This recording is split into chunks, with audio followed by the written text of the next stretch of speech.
pied, pied, pied, pied, pied, pied.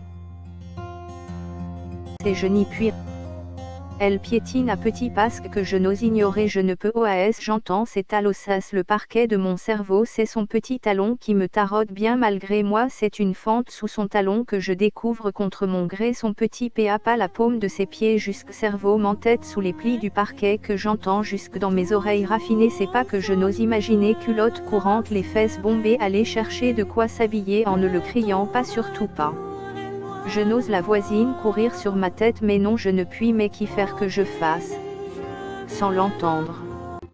Qu'y faire quand dans mon lit ses petits pas me submergent comme une tige, j'éclipse la rose avant la risée et je me ride et j'aspire de la voir, mais la fille sans contact me meurt, elle bosse et je n'y puis rien pour lui parler, ses talos seuls m'auscultent à petits pas, je cherche mes draps à défaillir de mes membres qui n'en peuvent que. Pourrais-je un jour je la rencontrer? Non, c'est impossible tant ses talons m'imposent son tempo. Il est trop tôt, peut-être pas si tard, mais a été elle un mec.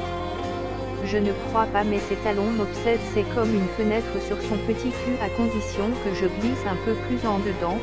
Pourrais-je la rencontrer? Je la vois passer brune, mais l'est-elle aussi fort que moi au burn? Et si c'était elle que je pourrais haïr, cela le vouloir de ses pas passant au-dessus de moi tous ces matins, s'envoie juste une pose de talon et la paume de ses petits pieds sur mon cœur, dois-je y croire? Est-elle simplement humaine et moi inhumain? Fait-elle des confettis de ses pieds qui boostent le parquet sans l'effleurer, à sentir ses pieds sur le parquet tendre et boit l'odeur des sèves des forêts, à n'en plus croire aux feuilles qu'elle étend par 1000 lieues de ma tête, à n'en pas sortir autre qu'elle, telle ou quelque autre sans que je n'y songe moi-même? Qu'a-t-elle bas, collant, robe ou pantalon sous ses pas qui transpercent mon plafond? Ces rebonds incessants le matin, ces rebonds le soir, d'Augère je suis tu et toi, telle comète m'enfermes-tu pour être à l'heure voulue au diapason de ton coureur à tes talons? Suis-je assez indiscret pour dévoiler les pieds de ces talos, qu'en penser de ses petits doigts au bout glicles depuis la paume d'en dessous pour retomber sur le parquet?